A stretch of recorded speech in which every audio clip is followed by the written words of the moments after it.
Bonjour à tous. Aujourd'hui, nous allons parler de bruxisme. Qu'est-ce que c'est le bruxisme? C'est l'action de serrer les dents très souvent, trop souvent, et la plupart du temps de manière inconsciente. Et c'est bien ça le problème. Alors déjà, le bruxisme, il y en a plusieurs types. Il y a le bruxisme diurne, donc la journée, et il y a le bruxisme nocturne. Et en général, c'est celui-là le plus méchant, puisqu'on en a encore moins conscience. En sachant que si 70% du temps de la journée, vous serrez déjà les dents, eh bien le bruxisme, vous pouvez être sûr qu'il sera aussi présent la nuit. Ensuite, il y a différentes façons de serrer les dents. Le serrage en verrouillage, je serre et je bouge plus. Celui-là, en général, il est peu connu puisqu'il ne fait pas de bruit. Et on associe souvent le bruxisme au fait de faire du bruit. Eh bien, ce n'est pas toujours le cas. Ensuite, il y a deux autres bruxismes. Celui qui est en grincement. Oui, celui qui fait beaucoup de bruit et parfois qui peut réveiller le conjoint ou même réveiller le patient en lui-même. Ce bruxisme de grincement, il peut être soit dans le sens antéro-postérieur, donc de l'arrière vers l'avant, soit dans le sens latéral, droite-gauche, soit complexe. Un peu un mélange de tout. Et celui-là, c'est bien celui qui est le plus destructeur au niveau des dents. Ensuite, il y a le bruxisme en tapotement. Tac, tac, tac, tac, tac, tac, tac, comme si vous claquiez des dents. Petit rappel de la position de repos de votre mâchoire. La bouche, dans la journée, doit être fermée pour permettre une respiration nasale et un bon positionnement de la langue. Le problème, c'est que vos dents, elles, doivent rester entrouvertes, c'est-à-dire ne jamais se toucher, sauf quand vous mangez. Cela leur permet d'être puissantes, explosives au moment de la mastication, parce qu'elles se sont reposées tout le reste du temps. Si vous les sollicitez toute la journée, elles ne pourront plus fonctionner correctement au moment où vous mangez. C'est bien dommage quand même. Au niveau de la mâchoire, on dit que c'est 3 articulations en une, puisque en fait, elle est articulée avec les 2 articulations ici qu'on appelle les ATM, les articulations temporomandibulaires, entre l'os temporal en haut et la mandibule en bas. Il y en a une de chaque côté, donc 2 ATM. Plus la 3e articulation, qui est une articulation qui est complexe, puisque c'est l'occlusion. L'occlusion, qu'est-ce que c'est? C'est l'emboîtement de vos dents les unes par rapport aux autres. Les dents du haut, autour, très légèrement, des dents du bas qui sont très légèrement à l'intérieur. Et l'emboîtement de ces dents doit être équilibré. Ces articulations sont suspendues. Cela veut dire qu'elles ne sont pas en compression. C'est la même comparaison avec le bras. Le bras est suspendu. Vous ne faites pas d'effort pour le maintenir en hauteur. Ou alors, bonjour les dégâts. Maintenant, il y a aussi les muscles qui vous servent à faire tout ça. Il y a plusieurs groupes musculaires. Les muscles qui font l'ouverture de bouche. Ils sont quasiment tous situés en dessous, ici, de la ligne de la mandibule. Quasiment tous, puisque il y en a un petit peu particulier qui s'appelle le ptérygoïdien latéral et qui fait la fin de l'ouverture de bouche. Je reprends ensuite les muscles qui font la fermeture de bouche. Ce sont les muscles qui sont situés ici, les masséters de chaque côté des mâchoires, les muscles temporaux qui sont ici de chaque côté des tempes et certains muscles qui sont à l'intérieur du crâne, un de chaque côté, qui sont les ptérygoïdiens médiaux. Ensuite, pour les mouvements sur les côtés, on a également ces fameux muscles ptérygoïdiens latéraux qui interviennent. Et après, je ne rentre pas dans les détails plus que ça. Je ne vais pas rentrer dans les détails plus que ça, je vous laisse en barre d'infos la vidéo d'un de mes collègues qui est kinésithérapeute et ostéopathe, c'est Vincent de la chaîne Santé, qui a fait une vidéo extrêmement bien faite au niveau de la musculature des articulations de la mâchoire. Nous allons surtout parler des conséquences du bruxisme. Bah oui, parce qu'en réalité, les patients, ils consultent pour la plupart, pas pour leur bruxisme, qui est la cause, mais pour les conséquences de ce bruxisme. Alors, première conséquence et première raison de consultation la plupart du temps, c'est la douleur. La douleur, elle peut être une douleur musculaire au niveau des muscles de la mâchoire ou des tempes, au niveau des cervicales, puisqu'il y a une relation avec les muscles cervicaux, pour des maux de tête qui vont être soit à type céphalée de tension en mode étau, serrage, etc., soit des migraines, soit des névralgies, ça c'est des douleurs qui sont fulgurantes, soit au niveau des dents, soit au niveau de la face, soit même au niveau cervical, ou du bras qui irradie dans le bras, pour toutes des douleurs qui sont, vous l'avez vu, situées proches de la mâchoire, voire parfois un petit peu plus éloignées. Et également pour des douleurs d'oreille, type otite, alors qu'il n'y a pas d'infection ou d'inflammation de l'oreille. Ensuite, deuxième motif de consultation en général, c'est les problèmes articulaires au niveau des fameuses ATM. Il y a des craquements, il y a des blocages. Blocage en fermeture, ça veut dire plus de possibilité d'ouvrir la bouche ou très peu, parfois 1 cm, 1 cm et demi. Je rappelle qu'il faut 2 cm et demi pour pouvoir passer une fourchette à peu près correctement et pouvoir commencer à envisager de manger un sandwich. On parle toujours pas des hamburgers. L'ouverture normale d'une mâchoire, elle se situe à 3 de vos propres doigts. Là, j'ai une ouverture normale de bouche. Vous pouvez vous amuser à tester. Si vous êtes en dessous, cette vidéo va donc vous intéresser. Ce blocage en fermeture est très souvent lié à une subluxation du disque, le petit coussin qui est à l'intérieur de l'articulation de la mâchoire entre la mandibule et l'os temporal ici. Je fais simple. Ensuite, il y a des blocages en ouverture, c'est-à-dire quelqu'un qui vient vous voir.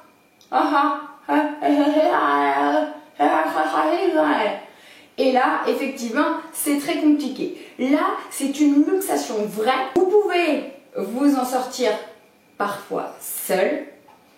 Après, il ne faut pas hésiter à consulter un ostéopathe ou un kinésithérapeute spécialisé en maxillofacial pour vous aider à débloquer au plus vite, pour surtout que ça ne devienne pas chronique. Car on va quand même faire une petite précision.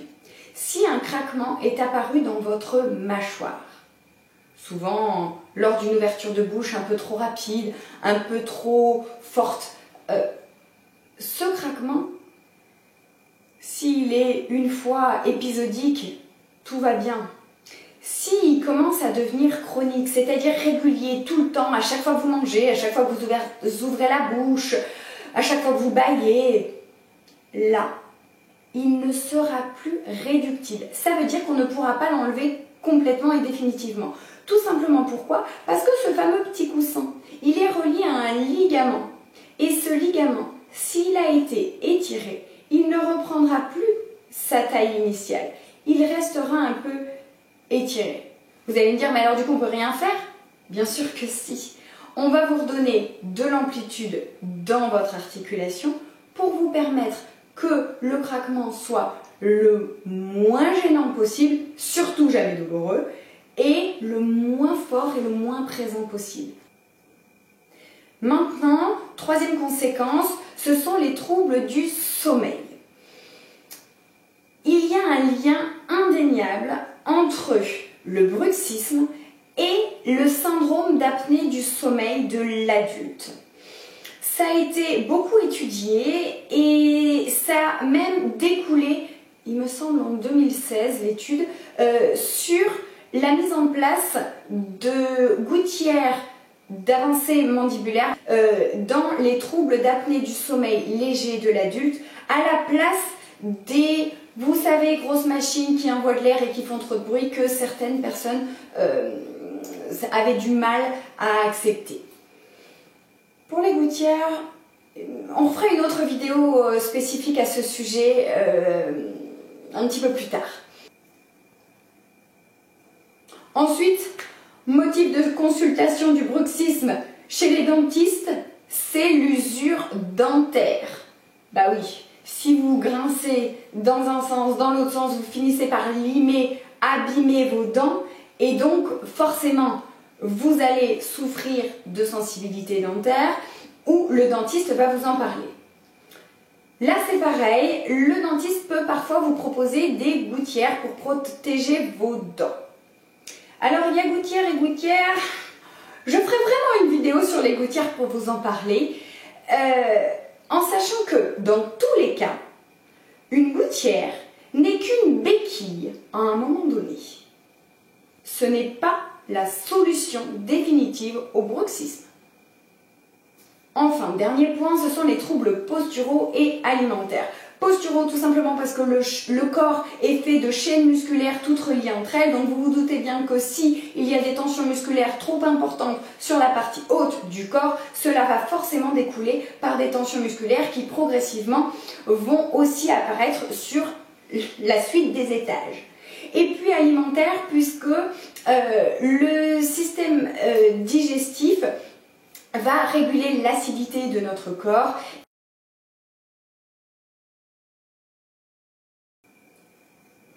Alors, on va voir ensemble maintenant les causes du bruxisme. C'est toujours multifactoriel. Ça veut dire qu'il n'y a jamais une seule cause. Donc, vous me voyez venir, il n'y a jamais un seul traitement. C'est toujours global. Il faut prendre en compte tous les aspects, ou la plupart des aspects. Le premier aspect, c'est le déséquilibre de fonctionnement, de mouvement. Bah oui, si vous utilisez mal votre mâchoire, votre articulation, vos muscles, forcément, vous allez déséquilibrer leur fonctionnement et à force de déséquilibre, le corps, la nuit, il se répare, il remet tous les compteurs à zéro, donc il va essayer de faire en sorte de rééquilibrer ce que vous déséquilibrez. Oh bah non, c'est dommage quand même. Je rappelle qu'au niveau de la mâchoire, il faut souvent raisonner à l'envers. Puisque quand vous déplacez votre menton, par exemple, sur la droite, l'articulation droite, elle ne bouge quasiment pas. Elle fait une toute petite rotation sur elle-même. Alors que l'articulation gauche, elle roule, elle avance, elle bouge énormément. Donc, la plupart du temps, quand vous avez une douleur à l'articulation gauche, par exemple, la problématique, elle n'est pas que ça bouge à gauche, elle est que ça ne bouge pas assez à droite. Et c'est souvent ce déséquilibre qu'il faut prendre en compte. Maintenant, deuxième point, les déséquilibres de l'occlusion. Déséquilibre de l'emboîtement des dents du bas par rapport aux dents du haut.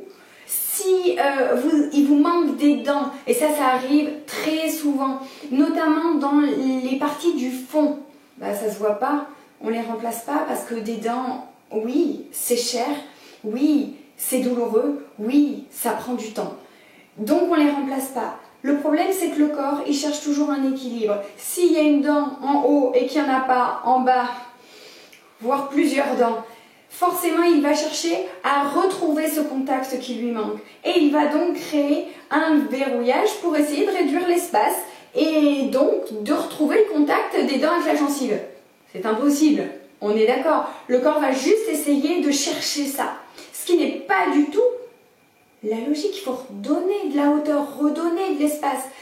Donc, les dents de devant, elles sont très importantes esthétiquement parlant.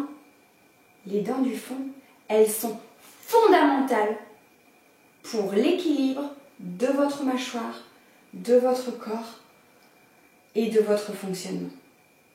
Troisième point, un problème de respiration. S'il y a une obstruction, c'est-à-dire quelque chose qui bloque ou qui réduit le passage de l'air par le nez, vous allez forcément être obligé de respirer par la bouche. La respiration par la bouche déséquilibre le fonctionnement de la langue, du nez et de la mâchoire. Zut! Donc, Évidemment, la première chose à faire, c'est d'aller vérifier qu'il n'y ait rien qui bloque ce passage. Les végétations, les amygdales, ça c'est l'ORL qui fait le point. Et évidemment, les saletés, les sécrétions dans le nez. Donc, il faut se moucher. Il faut se moucher le nez et il faut moucher le chemin qui va jusque derrière. Pour permettre justement d'être sûr que rien ne bloque le passage du nez. Surtout la nuit. Donc le mouchage du nez, c'est minimum tous les soirs. Ça, c'est valable pour les enfants et pour les adultes. Pour tout le monde, quoi, en fait. Chez l'enfant, la première cause de bruxisme, elle est respiratoire. Il est donc fondamental, si vous découvrez que votre enfant grince des dents, respire mal, ronfle, puisque c'est lié, hein, vous vous en souvenez, d'aller faire une consultation chez l'ORL pour voir ce qu'il en est. Quatrième point, c'est les déséquilibres posturaux et de l'acidité digestive de notre corps. On en a parlé un tout petit peu avant. Au niveau de l'acidité, notre corps l'évacue par la respiration et également par les reins en allant aux toilettes, tout simplement. Si notre corps n'arrive pas à évacuer cette acidité parce qu'elle est trop importante, par exemple, ou parce que vous respirez mal ou que vous ne buvez pas assez dans votre journée, le corps va donc puiser dans ses réserves alcalines, basiques. Ça compense l'acidité pour rééquilibrer. Ok. Et en puisant dans ces réserves-là, il va puiser dans nos sels minéraux.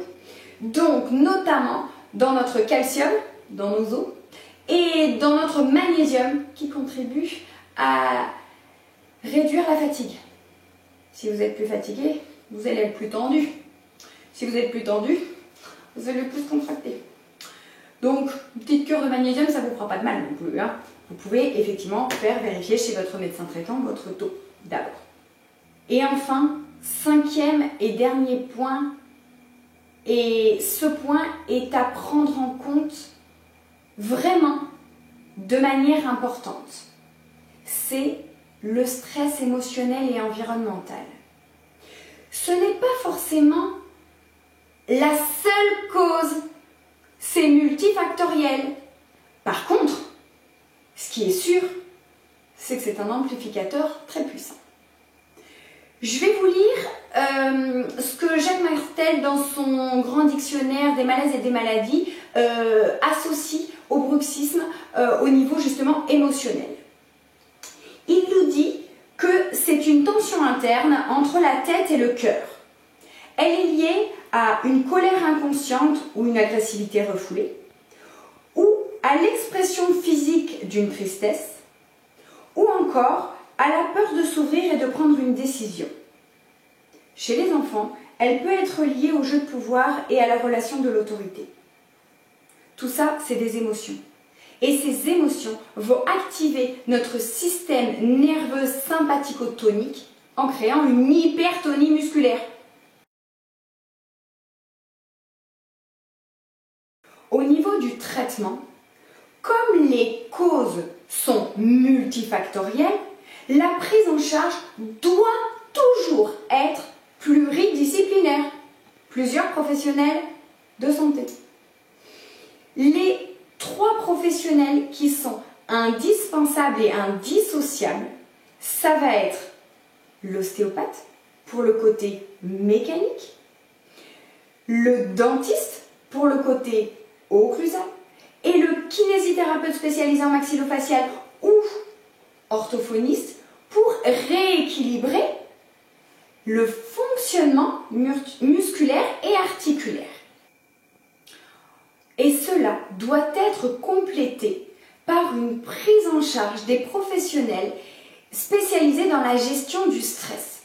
Ça va aller du psychologue, de l'art-thérapeute, du réflexologue plantaire, palmaire, facial, du kinésiologue, du microkiné, de l'acupuncteur, de la réflexologue, etc., etc. Je suis désolée, je pense que j'oublie des professions. Tous les professionnels qui sont dans l'aide et l'accompagnement de la gestion du stress. Il y a aussi des thérapies qui permettent d'aider à la gestion du stress, des thérapies homéopathiques, les huiles essentielles, les fleurs de bac ou parfois des médicaments qui peuvent être aidés. Attention tout de même, certains antidépresseurs peuvent accentuer le bruxisme. Et enfin, dernier point, les professionnels posturaux et digestifs. Ça va encore passer par l'ostéopathe qui va rééquilibrer mécaniquement le reste du corps et le système digestif, au podologue, à l'orthoptiste, à la naturopathe, au nutritionniste, etc. etc. Pareil, je dois oublier des professions. Il faut prendre en compte la totalité des facteurs pour pouvoir espérer rééquilibrer à long terme ce bruxisme, en sachant qu'il peut revenir, réapparaître, en cas de déséquilibre d'un de ces différents points. Il faut donc être vigilant et rééquilibrer, vérifier régulièrement. À la suite de cette vidéo, je vais vous préparer 2 autres vidéos, une qui va être dédiée aux douleurs et comment, avec des exercices simples, pouvoir limiter les douleurs et le bruxisme, et une autre vidéo où on va parler de comment on mange pour de vrai. Merci et à bientôt. Au revoir.